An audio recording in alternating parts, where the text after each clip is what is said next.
오늘 본문 말씀을 가지고 그리스도의 예표 요셉이라는 제목으로 말씀 나누기로 합니다. 나이가 들어도 후회하지 않는 삶을 산다는 것은 아름다운 인생을 사는 일입니다.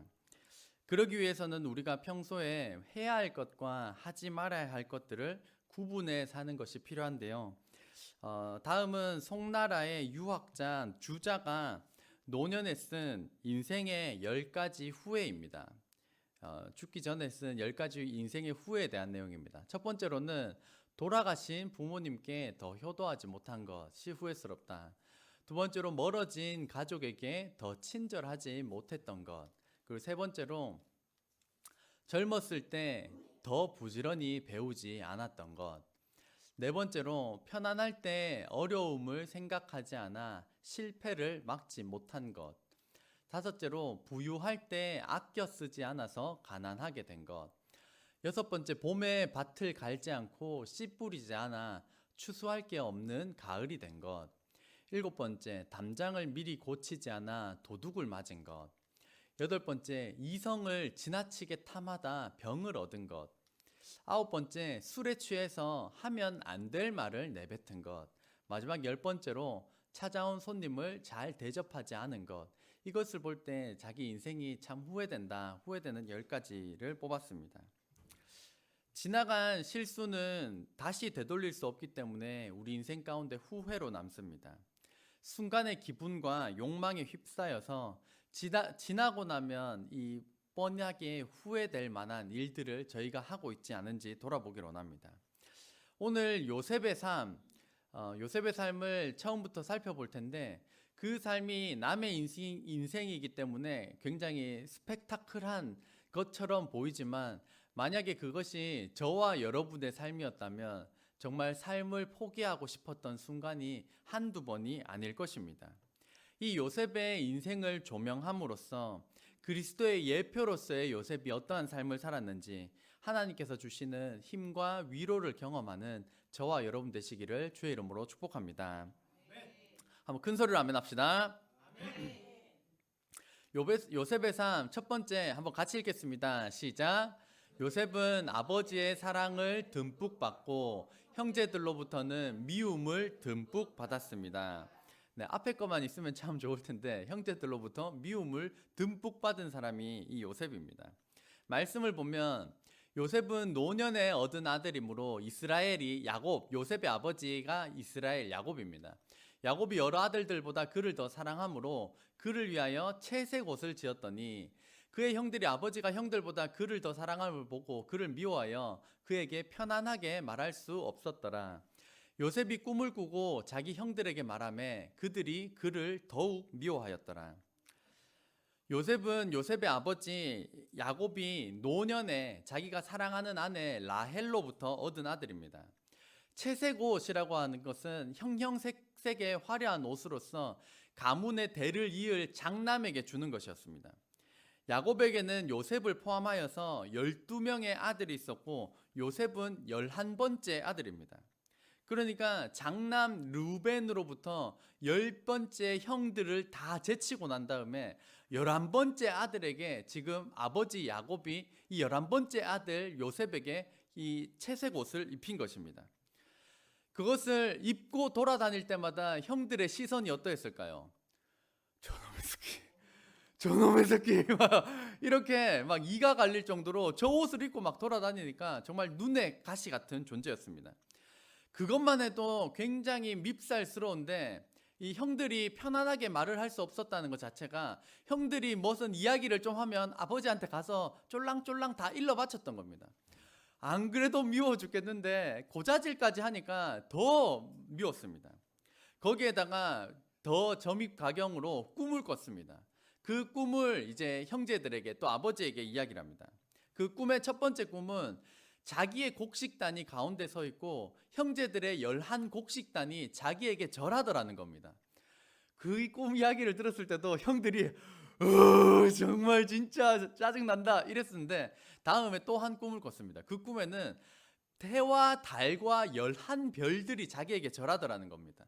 그러니까 곧 아버지와 어머니를 포함한 11명의 형제들이 다 자기에게 절하더라. 내가 이 꿈 꿨다고 막 자랑을 하니까 형들은 이가 갈리고 그 꿈 때문에 더욱더 미워하게 만든, 거기에다가 아버지가 워낙 사랑하니까 혼내지도 못하고 꾸중하지도 못하고 불러서 뭐라 하지도 못하고, 그런 이 굉장히 분을 자아내게 만드는 것이 이 초반의 요셉의 삶이었습니다. 두 번째로 2번 같이 읽겠습니다. 시작. 요셉은 채색 옷을 빼앗겼습니다. 말씀을 보면 요셉이 그들에게 가까이 오기 전에 그들이 요셉을 멀리 보고 죽이기를 꾀하여, 지금 형들입니다, 서로 이르되 꿈꾸는 자가 오는도다. 형들이 양을 치러 집으로부터 멀리 간 어느 날이었습니다. 아버지가 불러서 형들 잘 있는지 한번 보고 와라 시켜서 요셉이 그 임무를 가지고 가는데, 형들이 멀리를 떠났기 때문에 이곳에 갔다가 저곳에 갔다가 사람들에게 물어 수소문해서 저 멀리서 이제 형들이 양치고 있는 것을 발견을 합니다. 그러니까 요셉은 반가워서 가는데 저 멀리서 형들이 요셉을 보고 이렇게 이야기를 하는 겁니다. 멀리서 보고 죽이기를 꾀하여, 저기 꿈꾸는 자 온다, 꿈꾸는 자. 야, 우리 그냥 이번에 죽여버리자. 이제 얼마나 마음에 미워하고 분노가 가득 찼으면 이 기회를 틈타서 죽여버리자라고 이야기를 하는 겁니다. 요셉은 형들을 만났으니까 반가워서 채색 옷을 입고 거기서 막 형들 반갑다고 하는데, 형들의 눈빛이 그날 다른 겁니다. 눈빛이 다르면서 형들이 이제 이렇게 합니다. 요셉이 형들에게 이름에 그의 형들이 요셉의 옷, 곧 그가 입은 채색 옷을 벗기고, 안 그래도 그거 장자 형아 10명 제쳐두고 입었는 건 눈꼴 사나웠는데 죽이기로 마음먹었으니까 그 옷 오자마자 벗겨버렸습니다. 그리고 혼자 성경을 읽으면서 이 상상의 시나리오를 갖추는 겁니다. 그러면서 형들이 아마 이런 이야기를 했을 겁니다. 네가 주제도 모르고 아버지 믿고 설쳤지. 야, 누가 그렇게 설치를 했어? 설치더라도 정도껏 했어야지. 정도껏 선을 넘지 말았어야지. 이놈의 스키가 이제 이러면서 형들이 동생 요셉에게 이야기를 하고 채색 옷을 벗겨버렸습니다. 그리고 나서 세 번째 같이 읽겠습니다. 시작. 요셉은 믿었던 형들에 의해 노예 가격으로 팔렸습니다. 말씀을 보면 그때 미디안 사람 상인들이 지나가고 있는지라 형들이 요셉을 구덩이에서 끌어올리고 은 20에 그를 이스마엘 사람들에게 팔매 그 상인들이 요셉을 데리고 애굽으로 갔더라. 형들이 구덩이에 넣고 난 다음에 요셉을 죽이려고 했습니다. 근데 장남 루벤이 안 된다, 우리 손에 피 묻히면 안 된다, 요셉을 죽일 수 없다, 살려둬라 라고 말하고 난 다음에 루벤이 잠깐 자리를 이동한 다음 잠시 그 틈에 이제 형들이 장남 루벤이 없는 사이에 상인들이 지나갈 때 요셉을 돈 받고 팔아버린 겁니다. 은 20냥에 팔았는데 그것은 노예 한 명에 해당하는 그 당시의 노예 값이었습니다. 그래서 애굽은 이제 그 고대 그리스어를 번역한 것인데 이집트, 지금의 이집트를 의미합니다. 이렇게 팔리고 난 다음에 네 번째 같이 읽겠습니다. 시작. 요셉은 보디발 장군의 아내로부터 유혹을 받습니다. 이스마엘 사람들에 의해 팔린 요셉은 이집트로 가게 되고 이집트의 왕 파라오를 보호하는 경호대장 보디발 장군의 집에 마침내 팔리게 됩니다. 거기에서 노예로서 팔렸는데 거기서 얼마나 충실하게 일했던지, 일을 너무 충실하게 잘해서 보디발 장군이 직위를 점점 높여줬습니다. 노예에서 위로 올려주다가 그래도 계속 충성되게 일하자 보디발 장군과 아내 바로 밑에 그 직위로 이 요셉을 올려줍니다. 생각을 해보면 요셉은 노예로서 그 경호대장의 집에 팔렸습니다. 그러니까 요셉 말고도 다른 노예들이 거기 존재했었을 것이고, 그리고 거기 외국인 노동자들만 있었던 것이 아니라 이집트인들이 그 경호대장 집에 같이 있었습니다. 그런데 이집트인들도 제치고 노예들도 다 제치고 난 다음에 보디발 장군 바로 밑에 직위까지 올라갔다라는 것입니다. 그러면 제일 처음에는 정말 그 한국말도 잘 못해가지고 이렇게 말을 했었는데 얼마나 빨리 익히고 열심히 했던지 그 이집트인들까지도 다 제치고 그 높은 자리에 올라갈 수가 있었습니다. 이것에 대하여서 성경은 요셉도 칭찬하지만 그 이유를 명확히 밝히고 있습니다. 창세기 39장 3절 말씀에 보면 그의 주인이 여호와께서 그와 함께 하심을 보며 또 여호와께서 그의 범사에 형통하게 하심을 보았더라. 요셉이 잘했다라고 기록을 하는 것이 아니라 요셉의 삶에 하나님께서 함께 하셨다. 요셉의 삶에 하나님께서 함께 하셨기 때문에 형통하고 복되게 하셨다라고 말씀하고 있습니다. 그래서 요셉도 잘하였지만 모든 좋은 최선을 다할 수 있었던 것, 인정받을 수 있었던 것, 좋은 결과물을 만들어낼 수 있었던 이 모든 것이 한번 따라해 보겠습니다. 하나님의 은혜. 하나님의 은혜, 하나님께서 함께 하셨기 때문이다 라고 성경은 말씀하고 있습니다. 이렇게 승승장구하는 이 요셉이 굉장히 매력적이었던 사람인 것 같습니다. 항상 올라가기만 하면 좋은데 보디발 장군의 아내가 이 요셉이 마음에 들었던 겁니다. 그러니까 이제 그 보디발 장군의 아내가 요셉을 유혹하기 시작을 합니다. 그 후에 그의 주인의 아내가, 보디발 장군의 아내가 요셉에게 눈짓하다가 동침하기를 청하니, 그러니까 동침은 잠자자는 겁니다. 성관계를 하자는 겁니다. 그러니까 어느 날 마음에 들어가지고 요셉 이제 이러면서 막 콧소리도 넣으면서 요셉을 이제 유혹하기를 합니다. 한 번만 말을 했더라도 굉장히 혼란스러울 텐데 점점 더 심해집니다. 10절 말씀에 보면 여인이 날마다 요셉에게 청하였으나, 얼마나 청하였다고요? 날마다 청하였으나 요셉 이리 와, 요셉. 이제 날마다 남편만 없으면 요셉을 부르는 겁니다. 요셉이 듣지 아니하여 동침하지 아니할 뿐더러 함께 있지도 아니하니라. 그러니까 파라오의 왕의 경호대장 보디발 장군의 아내니까 얼마나 화려하고 매력적이겠습니까? 그 사람이 요셉 얼마나 유혹을 하는데도, 날마다 유혹을 하는데도 요셉은 함께 있지도 아니하더라는 것이었습니다. 왜 요셉은 그러했을까요? 그냥 유혹을 하니까 어쩔 수 없이 한번 눈 감고 그 일을 치르면 될 텐데 왜 요셉은 날마다 유혹하는 이 매력적인 여인의 유혹을 뿌리쳤을까요? 성경은 이렇게 증언하고 있습니다. 39장 9절 말씀에 보면 이 집에는 나보다 큰 이가 없으며 주인이 아무것도 내게 금하지 아니하였어도 금한 것은 당신뿐이니 당신은 그의 아내임이라. 그런즉 내가 어찌 큰 악을 행하여 하나님께 죄를 지으리이까. 그러니까 요셉은 이것이 단순히 주인에게 잘못하는 것, 이 집에 잘못하는 것뿐만이 아니라 하나님 앞에 내가 이것이 큰 죄다라는 인식을 분명하게 가졌던 사람입니다. 아무도 모르게 그냥 유혹에 한번 넘어가 주면 되는데 그 넘어가는 것이 내가 하나님 앞에 이것이 죄입니다 라는 인식을 분명히 가지고 있었기 때문에 듣지도 않고 함께 있지도 않았던 것이었습니다. 저희도 마찬가지로 저희들의 삶 가운데 이까지 일 별로 안 중요한 거, 그게 그다지 죄 같지도 않은 거라고 무심코 넘길 때가 굉장히 많지만 이 요셉이 사람에게 죄 짓는 것이 아니라 하나님 앞에 죄 짓는다는 인식을 가지고 살았던 것처럼 한번 따라해 보겠습니다. 코람데오 하나님 앞에서. 코람데오가 라틴어로 하나님 앞에서라는 뜻입니다. 요셉이 사람들 앞에서 살아간 것이 아니라 아무도 보지 않는 그곳에서도 코람데오 하나님 앞에서 살았던 것처럼 코람데오 하나님 앞에서 살아가는 저와 여러분 되시기를 주의 이름으로 축복합니다. 그리고 난 다음에 다섯째, 같이 읽겠습니다. 시작. 요셉은 죄가 없음에도 불구하고 누명을 쓰고 감옥에 갑니다. 창세기 39장 12절 말씀을 보면 그 여인이 그의 옷을 잡고 이르되, 맨날 말로만 하니까 안 되니까 그날은 마음을 먹고 남편이 집을 비웠고 하인들도 다 나갔기 때문에 마음을 먹고 옷을 콱 잡았습니다. 나와 자자, 제발 나랑 좀 자자.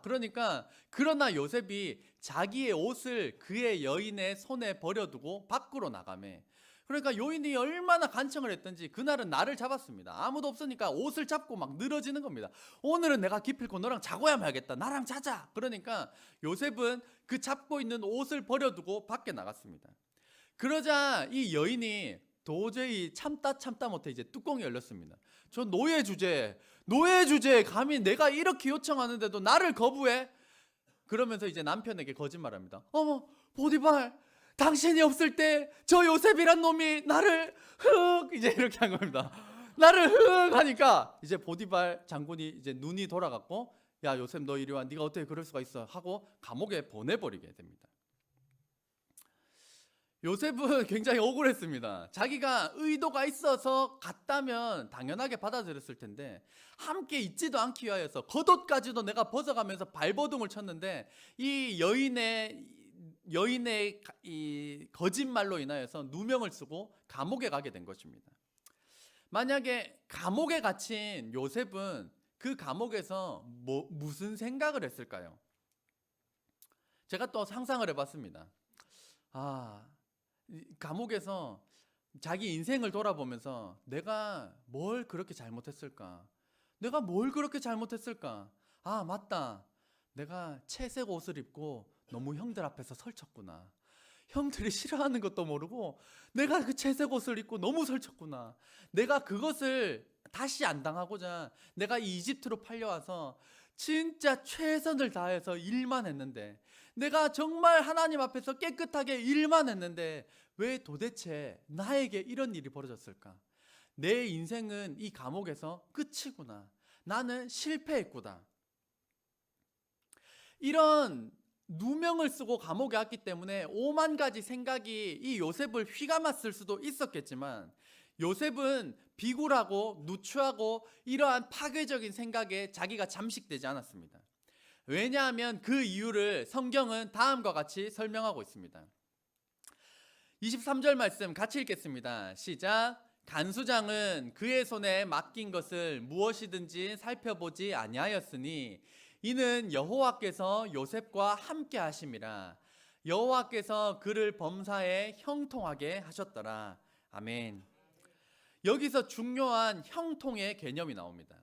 형통의 사전적인 의미는 온갖 일이 뜻대로 되다, 잘되다, 무탈하다, 어려움이 없다, 이런 뜻이 형통입니다. 그런데 지금 요셉의 현 주소가 어떻습니까?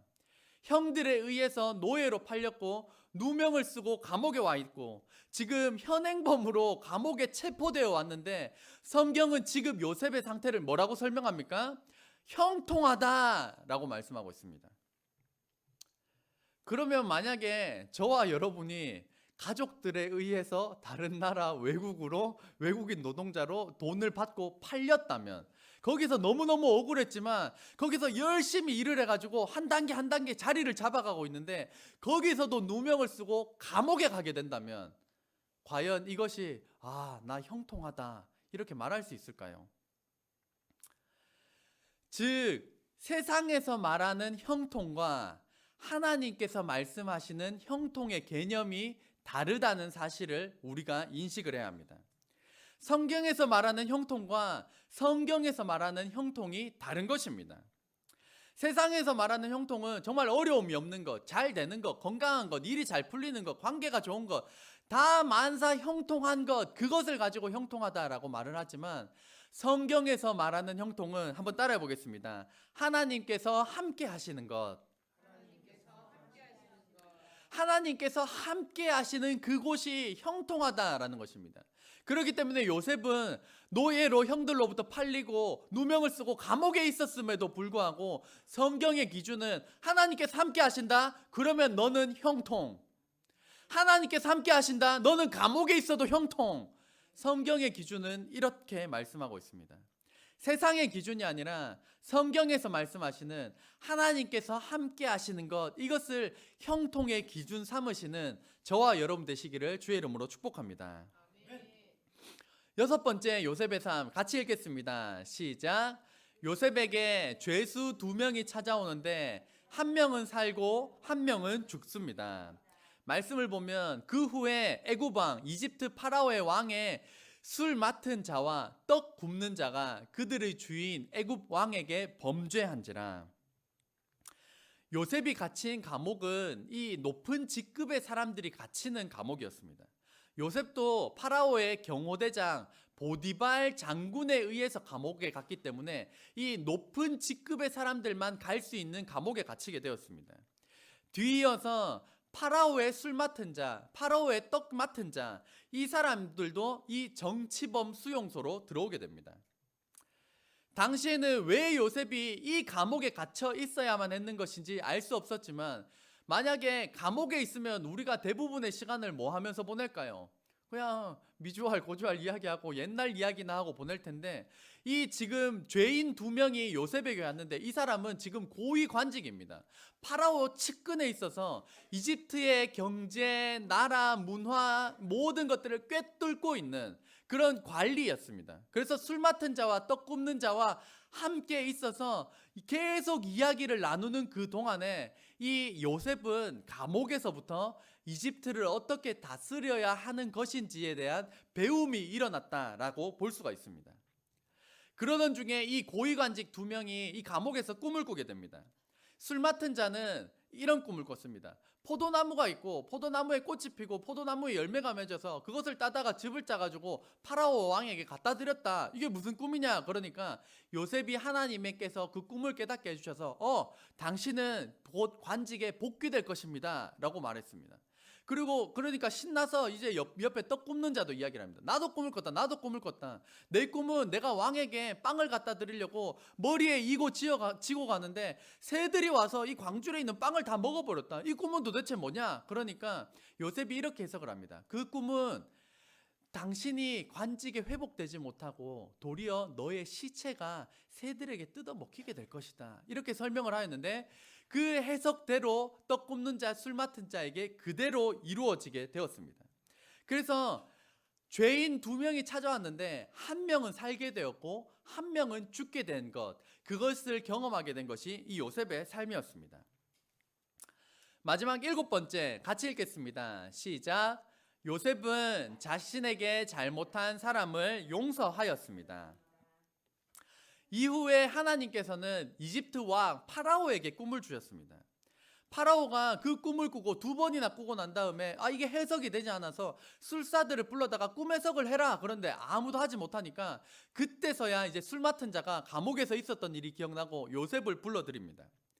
그래서 왕이 요셉에게 그 꿈을 설명을 하니까 하나님의 은혜로 이 요셉은 그 꿈이 이 이집트 땅에 7년의 풍년 그리고 7년의 흉년이 일어나게 될 것입니다. 그래서 이 7년의 풍년의 기간 동안 7년 흉년을 대비해야 됩니다 라고 꿈 해몽을 하였고, 그것으로 인하여서 그럼 그것을 할 자가 너밖에 없다 라고 하면서 파라오의 바로 밑에 권한으로 총리 대신으로서 요셉이 직급이 올라가게 됩니다. 정말 요셉이 하나님의 은혜로 꿈을 해석한 대로 7년의 풍년이 다가왔고 그리고 흉년이 접어든 시점이 되었습니다. 요셉의 형들이 기거하던 가나안 땅에도 이 흉년이 들어왔기 때문에 피해가지 못하고 흉년 2년 차에 요셉의 형들이 이집트 땅으로 식량을 구하러 오게 됩니다. 요셉의 형들이 요셉 앞에 왔을 때 형들이 요셉을 못 알아봤습니다. 13년이 지나기도 했지만 이집트 영화나 이런 거 보면 굉장히 화려합니다. 눈썹 화장부터 해가지고 굉장히 화려했기 때문에 요셉의 형들이 왔지만 그게 자기 동생 요셉인지 알아보지 못하였습니다. 그러면서 요셉의 형들이 요셉 앞에서 큰 절을 하면서 총리 대신이여 이렇게 하면서 절을 하게 된 것입니다. 그 큰 절하는 것을 보면서 형들은 눈치채지 못했지만 요셉은 왈칵 가슴이 뜨거워지면서 지금 이거 내가 13년 전에 하나님께서 주신 그 꿈이 지금 이루어지는구나. 이렇게 가슴이 뜨거워지면 눈시울이 붉어지면 성경 기록을 보면 울다가 들어오고 이렇게 다 기록이 되어 있습니다. 네, 또 이렇게 핸드폰이 울리시면 또 내 핸드폰으로 한번 확인하시면 좋겠습니다. 제가 굉장히 간략하게 설명을 드리는 거기 때문에 직접 성경을 읽어보셔야 됩니다. 이후에는 가나안 땅에 갔다가 오는 과정, 시몬이 잡히게 되는 과정, 동생 베냐민을 데리고 오는 과정, 그 과정들이 너무나도 상세하게 잘 기록이 되어 있습니다. 시간 관계상 다 나누지는 못하지만 이 본문을 집에 가셔서 꼭 읽어보시기를 바랍니다.